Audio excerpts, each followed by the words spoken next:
Thank you for joining us for another episode of the Untitled Library Podcast. I'm Brad Castleberry. Today we're talking with collection development librarian Laurie Petri. Laurie worked as a librarian at the Marshfield campus for almost 22 years before accepting her new position and moving down to the Stevens Point campus.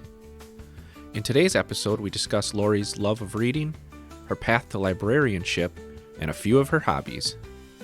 So where did you grow up? You live in Marshfield now, right? Right. Did you always live in the area, or?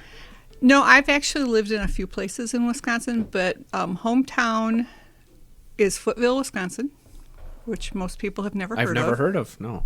It's a little small town. It has 650 was the population the last that I knew. It may be less or more now. It's near Janesville, which a lot of people have heard of. Yeah. Right.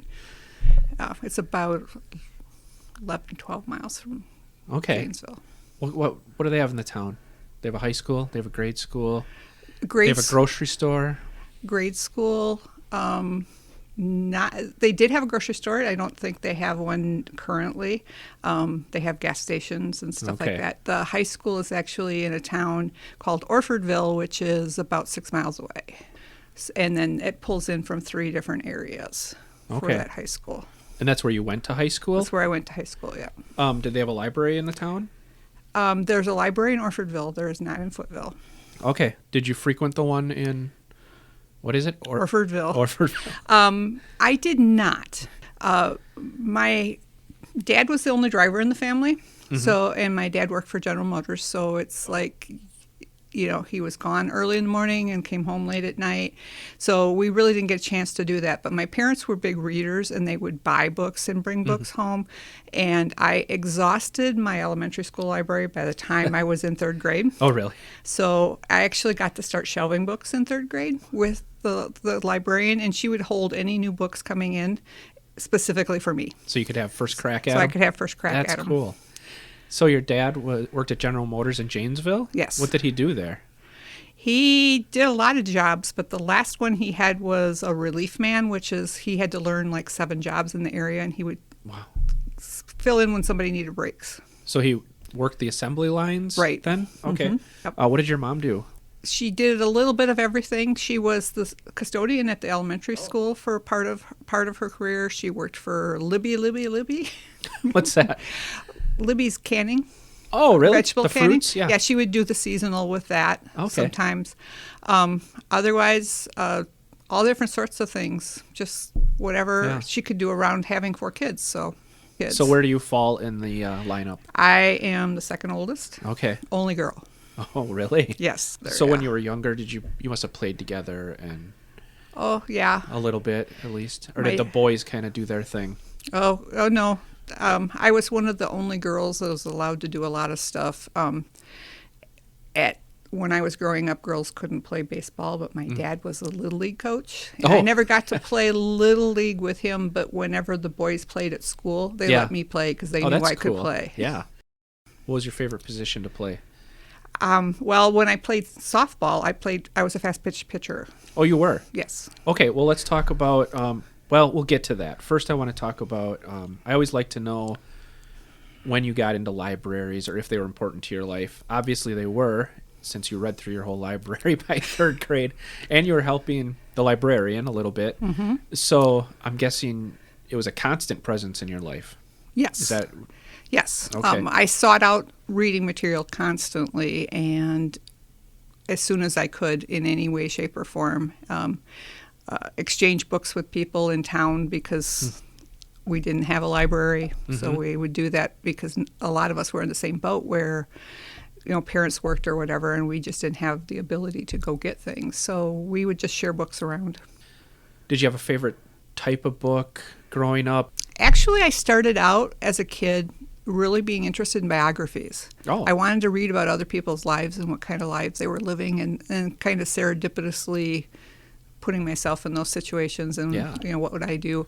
So those were the first ones I exhausted in the library. Oh, that's fun though. Yeah. Would you read sports people, historic figures, anything? Anything and everything? Anything and everything. kind of escapism in a way, if Yeah. you think about it. But, I was pretty young, so really I didn't understand why I wanted to read about people's lives. Yeah, it's fun to put yourself in their shoes and see what it was like. So that was the first ones I exhausted. And then after that, I just read everything. Yeah. Everything I get my hands on. I was reading. Fiction, nonfiction. Yeah, true detective magazines. Do you currently go to your public library and check out books? Do you just get them from work here at the university? Do you have your own storage at home with bookshelves everywhere? Actually, I don't have a lot of books right now at home. I came to the conclusion after moving several times now into my own house that I really don't need to have books at home because I have access to libraries from everywhere. Mm-hmm. So I get books from the UW here. I get books from our public library. I'm a heavy Libby user as well as I did also use Hoopla, but Hoopla now they have discontinued it in my library, so I can't have access to it anymore. But and I read heavily. I get publishers who send me advanced readers copies of books, nice. so I do reviews as well. Okay. So, I think I've just finished my 40th book so far this year. Goodreads, is that what it's called? Goodreads. I also get stuff from a place called NetGalley. Okay. And then there's another one called Edelweiss. Oh, okay. Yeah, I've heard of that one too. Yeah, so I get books, and matter of fact, I've got way too many to read, but I've just finished my 40th one for the year today. Wow. So, how'd you get into reviewing the books? I started a few years ago when I found out I think I started out on NetGalley. Okay. And there was a book that I was looking for, and for some reason it popped up in this program that I hadn't logged into, so I logged into it, and I'm like, this is so cool. And so I got a copy of the book and was able to read it. I also, NetGalley just, it's kind of dangerous for me because I could sit there and pick 100 books a day if I wanted to, and that would be really hard. So, and you have to build a relationship with a publisher. You can't just, stop reading their books, because if you don't review them, then they drop you, and then. Well, I was going to ask, how could a listener get involved and do it? Can anybody do this? Anybody can do it. They have different levels for different people, and as a librarian, I have greater access because they know that librarians will read and recommend. Right. So they give us a little bit more leeway than they do the regular public. Okay. But it's still possible, maybe, for... Oh, sure. There's voracious readers out there that would probably love to try that. Oh, yeah. Sometimes it's hard to get the real popular things. And some publishers don't use that platform, which Edelweiss sometimes has ones that you can't get in NetGalley, and vice versa. I've also reviewed a book of poetry recently. Oh. I was asked to review it, and they did publish my review in the book. Oh, neat. So how many of those have been published of your reviews? Just this one. Just this one. Yeah. In NetGalley, what you do in Edelweiss, you review it, and then it goes to the publisher, and then they will decide whether they want to use it in the blurbs and stuff that come on the books. For advertising? For advertising, right. That's neat. But I do review books and put it into Barnes & Noble and into Amazon as well. So do you get a cut when they use your... No? No. I got a free copy of the poetry book. That's something. Which I would have bought anyway because, I really like her poems. So we have to go back because we skipped ahead and got excited about libraries and books. Always. I want to hear about your time in school. Okay. Did you, you said you participated in softball? Were there any other extracurriculars that you did? I played basketball and volleyball as well. Oh, really? Yes. I've noticed a lot of times small towns, once you get into sports, you get into all the sports. That's kind of the way it was in Amherst where I grew up. So did it feel like kind of second nature, like you just participate in sports, or were you always interested in sports? Well, like I said, my dad was a Little League coach. Mm-hmm. He actually started coaching Little League before any of us kids were born. Oh, wow. I mean, he always loved baseball. He always loved baseball.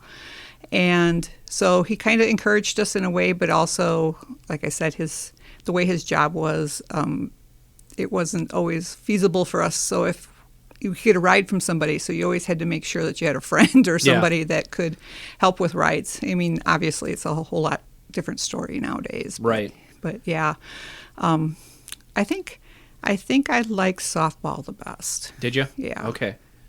Did you do anything not sport related? Did you do like? I did forensics. 4-minute speech was my forte, I guess, if you want to call it that. I did win. I made it into the top 12 in the state. Oh, wow. On 4-minute speech. So then after high school, did you go right to college?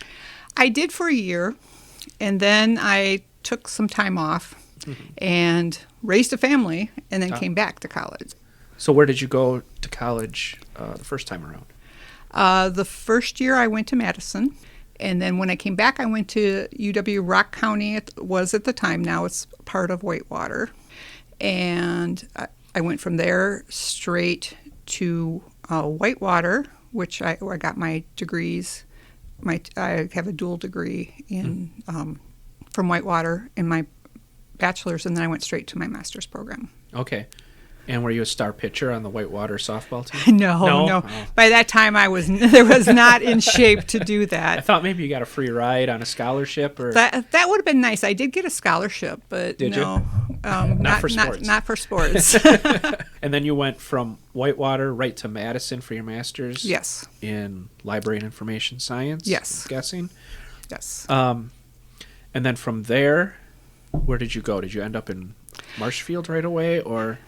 Marshfield was my first job after I got my degree, but I was working as an LTE at Rock County. Oh, okay.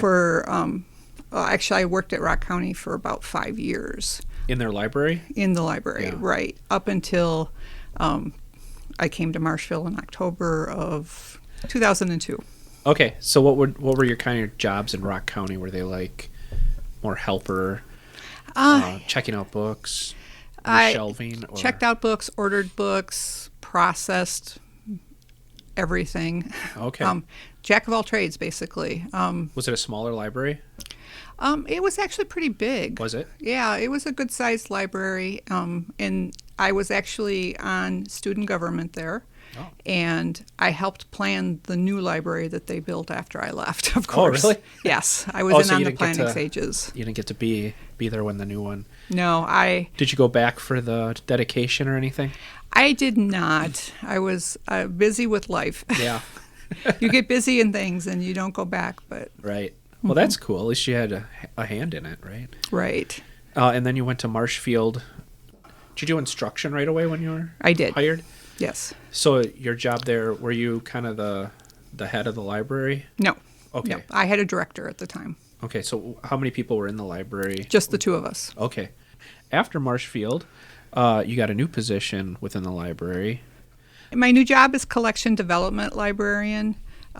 So I work with getting databases and acquisitions and all those types of things, and all sorts of fun stuff. Yeah, that's got to be incredibly complicated, right? You deal with the budget. You need to balance what you purchase versus what's allotted to you. It seems incredibly, like there's a lot of moving parts there. There is a lot of moving parts. And prices are constantly going up. They are. Rarely go down, I would imagine. No, but I have had a couple of databases that have stayed stagnant, which I appreciate because that helps the budget. Yeah. And does the budget generally stay the same, or does that increase annually too, based on cost of living increases? No. I didn't think so. It depends on what gets fought for and what ends up coming down from high above. So. What the state allocates to the university, and then it all trickles down. It trickles down. So we have to stay within budget. Right. We're not allowed to go over budget. So as far as acquisitions, is there a way that library users can suggest purchasing specific things that they might be interested in? Oh, definitely. We have a there's a worksheet on the library homepage that says for faculty, and then there's a spot on there that says for students. Mm-hmm. Students can actually go in there and request items for purchase. Oh, nice. Otherwise, they can always get a hold of me. I work a few hours a week on the reference desk, so I do have student interaction during that time, which I love, obviously. And I ask students whenever I see one, we get to talking about books or whatever, what would you recommend the library to get? Yeah. Or are we meeting your needs? Do you want something? Is there something that you want? Even for leisure reading, we want to make sure that our students are happy and have. Books have been so important in my life. I know I want to make sure that they're important in other people's lives too. Yeah. How do you make the decision of what books to buy? Is it based on the curriculum at the university? Is it based on input from professors and users? How are those decisions made? A lot of exactly what you said. Okay. Input from the faculty on what they want to use in their classes. They will send us recommendations. There is a place for them to do that as well, and they will request books pretty regularly. They do a good job of requesting things that they want. We also have librarians being liaisons to departments, so the departments then can speak to us through these liaisons on things that they would like. So we are given liaison areas. So mine happens to be history and military. Okay. So those are the two that I pick for, but in reality I pick for everything. Right. Because I have a lot from working in the campus that I was at, as well as these relationships I've built with publishers. I have access to books that ahead of time because of advanced reading copies or whatever. So I have lists of things I think will work for us that aren't coming out until September. So they'll be coming out maybe the time this podcast gets sent out. And so I have these lists made, and sometimes other people pick them. Sometimes faculty will request them. Then I just click them off my list. Yeah. But they're good to keep a track of because they're already selected. You know that you might want to purchase this for a specific reason, and you also try to do a scan in areas and see where you might see where there's holes or something that, or if something's really topical at the time, you want to try to grab stuff as you can. Like, for example, when fracking first became very big, I made sure I had plenty of books on fracking and stuff. And that's what you kind of want to do, but not over-purchase. I mean, it's kind of a balancing act, because if you over-purchase, in a few years, those books will never get used again, type of thing. So you want to try to keep things as current as you can without over-purchasing. And you're trying to get ahead of the curve of what students are going to want to research in the future, or at least in the next 5 years, maybe 10 years. And I also, part of my duties right now is I'm sitting on the curriculum committee, so I also get to see what kind of classes are coming. Oh, that's helpful. Yeah. So I purposely got on that committee for that reason, and I know ahead of time then where I want to start collecting for different areas. It's a good way to get out ahead of it, yeah. How different is it working for the main campus than working in Marshfield? It's different, but the same. At Marshfield, I did everything. You don't have a specialization. I mean, you do everything. You're a true generalist is what most people would call it in the community. But so every day was different, but also the same, if that makes sense. Every day is totally different for me.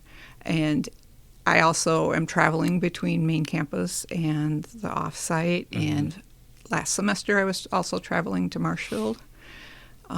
So that's quite different.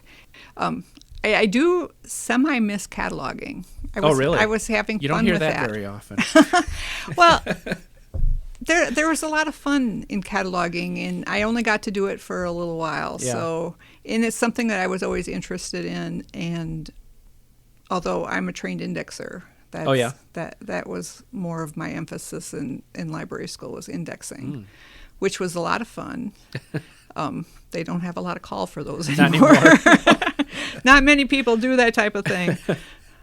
Yeah, cataloging is fun, so I miss that. And I miss having as much interaction with the students as I've had in the past, because what happens a lot of times with students, and I think I see some of that here too, is you answer a question for them and you become their person. Yeah. And they will you're their come contact, to you, yeah. and they know that you're going to give them the right information, or you're going to send them to the right person. They don't feel like they're going to get moved around 4 or 5 different times to things. So I do kind of miss that. So I try to grab every bit of interaction with the students I can when I'm on campus. Yeah, that's a good But idea. once we get into the new building, that should happen a whole lot more. Yeah. So you've only known working on the main campus as working at the off-site, really. Right. How excited are you for the new library building? I'm excited. I'm excited to have everybody in one place. You just don't run into people, throughout the day. Right. It's just really weird. Yeah, and I think those communications that you have just by stopping by somebody's office and saying something to them are very important. Yes. And I don't find that even with the offsite that we're doing that. I think because of the way that the offices are all structured or so out of the way, that people just don't stop in and say hey and whatever.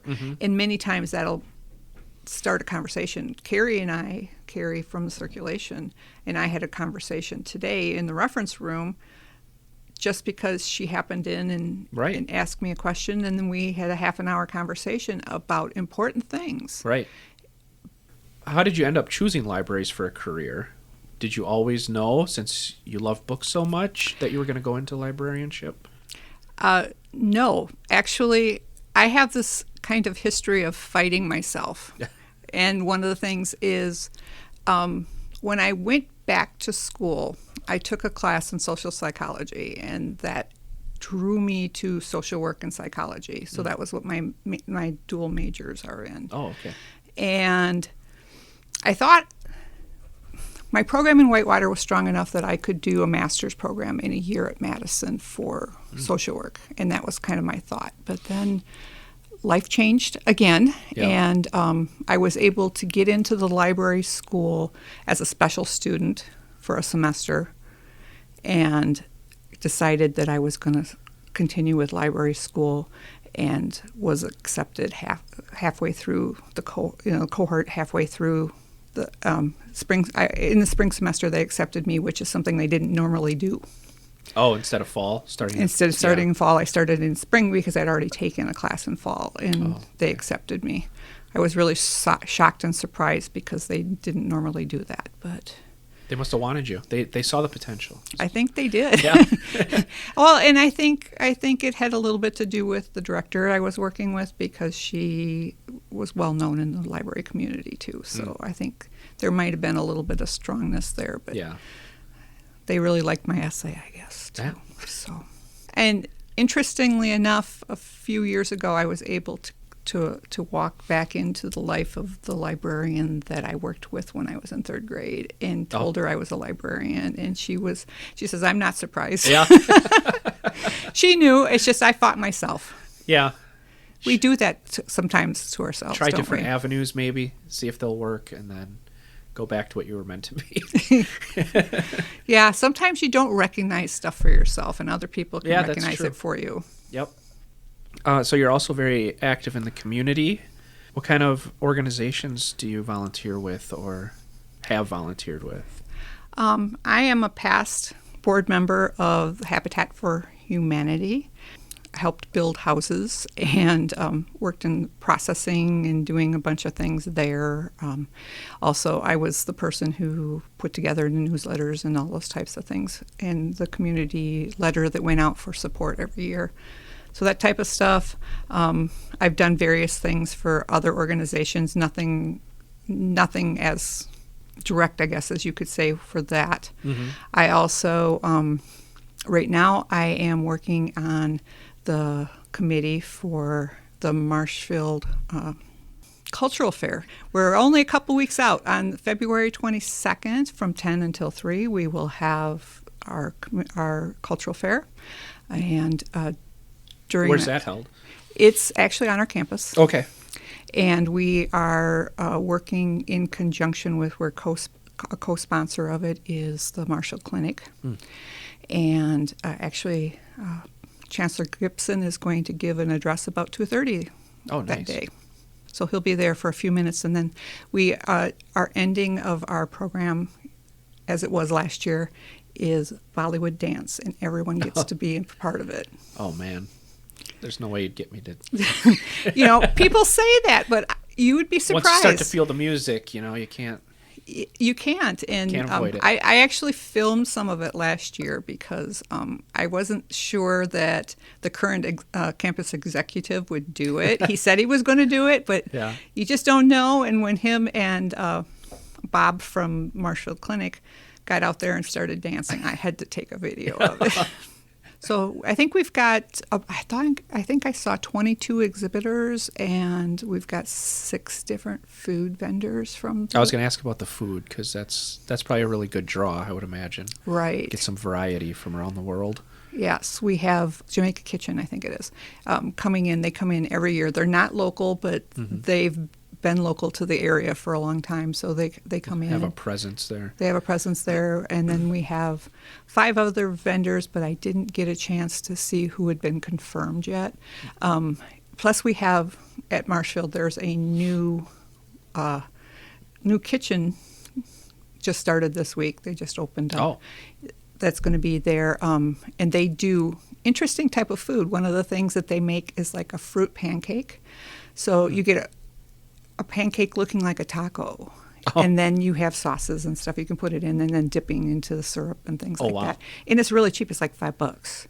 That's one of the things they have. They do unique experiences with food. It's really an interesting. Yeah. They've had a food truck around town, and I've had some of their food before, and now they're going to be working out of that kitchen too. So, and they'll be there. Well, that'll be nice. Give a plug to the community, right? Absolutely. Absolutely. Bring more people in. So other than reading, how do you relax when you're not at work?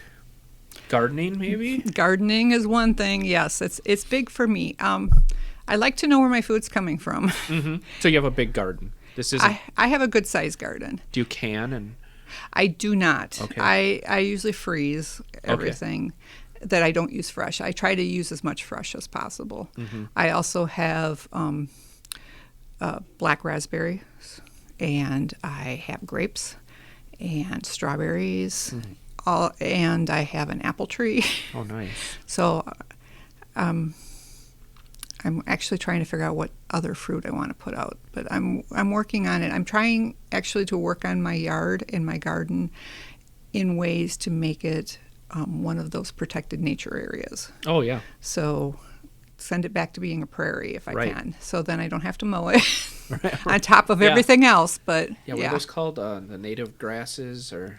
Yeah, you can get certified through several different organizations, but you have to get it to the point that it can be certified, which I don't have yet. I'm working on it, but little by little. Yes, I'm sure it takes time. It does. Yeah. And then what type of things do you put in the garden? Do you grow corn on the cob? Do you grow pumpkins? Do you grow? Well, corn is one thing that it just takes up a lot of room. It does. So it's not one. I usually do tomatoes. I do several different types of tomatoes. I do tomatillos. I usually try to do some of the broccoli, cauliflower, cabbage type of things. We've grown green onions. I grow asparagus, rhubarb. Oh, yeah. Another one. Make the pies. Oh, I make hand pies and bars. Yeah. Rhubarb is one of my favorites. And it comes up early, right? Yeah, it's early. And you can pick it all year if you know how to do it right. I've had to teach people who are older than me how to take care of rhubarb, because most people cut it. You don't cut rhubarb. You pull it. Okay. Because if you pull it, it stimulates the root to send out more shoots. So then you can have rhubarb all year round. Yeah, I always like to think about the planting season right now in the cold of February. What is it outside today? I don't know, 6 degrees, but it puts you in the mindset of summer and like planning out your garden, and I don't know, it makes me feel better about the winter that won't end. Any other hobbies or? things to kill time? I like to do like little mini trips with my grandson. We try to do at least one, if not two, in the summertime, where we get away, screens go away, everything goes away, and we just go have fun. It's a good idea. So those types of things. I like to hike in the summer. I did try to do a little bit of hiking during the pandemic, and ended up almost falling in a river because it slippery rock, and my grandson was like falling, and I'm like, oh, so I grabbed him, and I had hold of him just fine, but when I went to hand him off, I slipped and I hit my knee on a rock. So it's like, ugh. So I'm trying to stay away from that stuff when it's a little more dangerous and wait till summertime. But it's probably a good idea. But yeah, I love looking at waterfalls and all sorts of things, and again, talking about my grandson, he loves rock hunting, so we've become rock hounds. Have you gone up to Lake Superior or anything? Not yet. We're planning a trip to go up there, and we're hoping to spend a couple of days so he can have a good experience with it. But okay, well that is all I had. Thank you very much for talking with me. If you got any book recommendations, send them to me. Yes. Now they know who to contact. All right, thank you. Thanks. Thank you for joining us for another edition of the Untitled Library Podcast. Please remember to like, subscribe, or follow. And until next time, keep reading, keep exploring, and remember the library is always open for discovery.